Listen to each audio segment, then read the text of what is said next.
a UFO with 12 small bodies in it. And the impact was pretty impressive. But there was a part of me that somehow knew this was all true. Did you ever think that they set you up? Did you ever think that they let you do what you did? Well, who we're talking about? Who set me up and who let me do this? Well, was it the military guys? Was it the colonel who threw the thing on my desk and said, "Read this, this will wake you up"? Or was it them?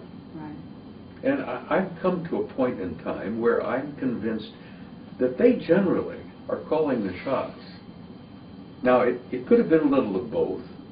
I mean, the colonel may have said, "Look, you know, Master Sergeant, you know, you're dozing off at 3 in the morning.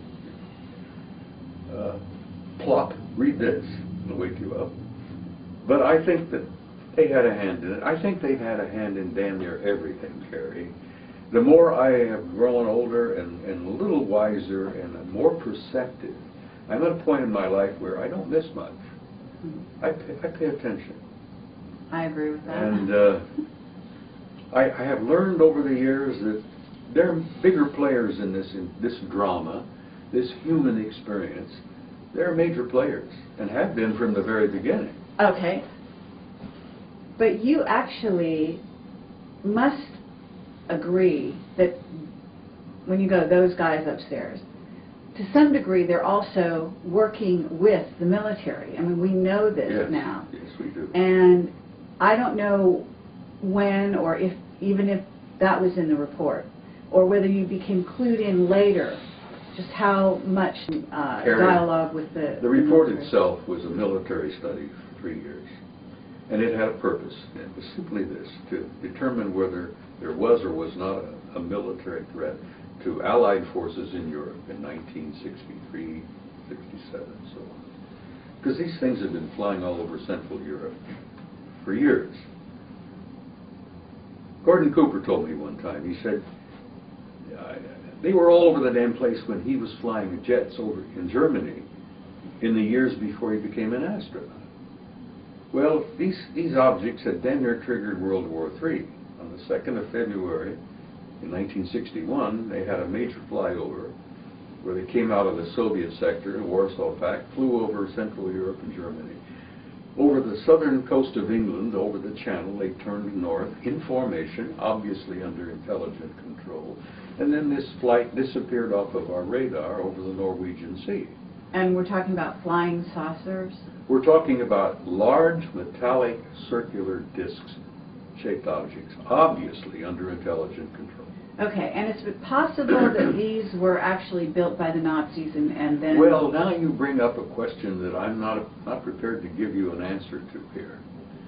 Because this is after World War II. We've learned over the years, for those of us who've been paying attention, that the Germans had technology far beyond what most people were told. We learned that the Germans had an incredibly advanced, apparently, some form of extraterrestrial technology. Because Germans were flying circular discs back, oh God, according to my friend Jim Nichols, they were flying them in the 30s. Well... Okay, but what I want to know is when you became clued in as to the relationship between the ETs, and I'm assuming your dealings were with the Nordics, and you can correct me if I'm wrong. The ones that I generally have been face-to-face with were tall blondes. And the military, like, at what point, because you're actually being, in being shown that document and being clued in, you're being brought into a club, as it were. That was no accident. My being exposed to the assessment in 1964, I don't think was just a fluke. So they brought you into the Old Boys Network at that point, in a deeper way. Yeah, that's probably very appropriate, yes. Okay. And you had friends, as you say, in our other interviews in high places, both with them and with some very specific individuals in your career path, I'm sure. Oh, yeah.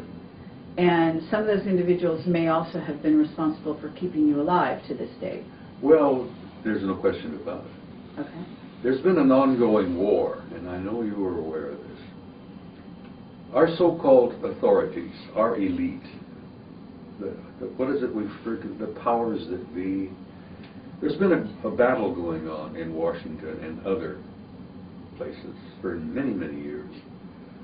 A division between the authorities. There are those who say, we've got to bring this all out, we've got to tell the people deserve the answers, they need the information. It'll help bring about an expansion of consciousness, which is essential to our survival. And then there are others who say, not only no, but hell no, this story is so damn big, we can't tell the people because they're not ready. And that little war has been going back and forth. Well, I've encountered both sides. I've had people, you know, from this group and from this group, and and to be honest with you, I've ended up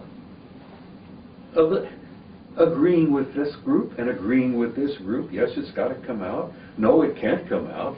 And we discussed this at dinner the other night. Exactly. So way back when, you know, because at this point you're, you know, we're talking 64 and you're being brought into the loop. But you're not actually, I'm assuming, you're not having face-to-face contact with the ETs at this point. Not at that time that I can remember. Now, I may have Sure. had them, but I didn't remember because these guys are so advanced, not only technologically, but spiritually and sociologically. We're dealing here, honey, with you, and you know this, we're dealing with a Type 2 civilization. Mm-hmm. And now, in the last few years, I'm convinced that there is a major power that's in this game that is a Type 4 civilization. Now we're getting into the realm here of spirituality, where evolved beings of this more advanced group are literally angelic, at least in our sense, you see. We humans, we're so fundamental, we're so primitive in our views. And these advanced technologically civilizations out there, some of them are so, my God, talk about a million years ahead of us. Somebody here. I appreciate all that, but I want to bring you back on point because I want to know when it was that one of these old boys pulled you aside, said, "Would you like to take a ride? Would you like to meet a friend of mine?" I mean, when did this happen? Are you going to spill the beans with this? Well, I can't spill the beans about that because that particular thing you described didn't happen. My first awareness of being invited and taken aboard and taken for a ride through the portal to the doorway Which was located? was orchestrated by them. All right, where was this located? Where did this happen? It happened when I was in Tucson, Arizona many years ago. But you were out of the military at that point? Yeah, I retired in '76. Okay, so during I the came out time... of the closet in '91. Right. So during the time in the military, you're saying that you never actually, at least consciously, met with any of these people? Not conscious remembrance, but I'm convinced probably I did. Because, as I was about to tell you, they have the capability of manipulating your awareness. They can take you away and wine you and dine you and show you lots of things and bring you back and erase from your conscious memory that entire experience. And you won't remember it unless there is a triggering mechanism or an event that will happen that will say, oh my God, that happened, you know. They're pretty good at that. And they do it essentially for our own benefit.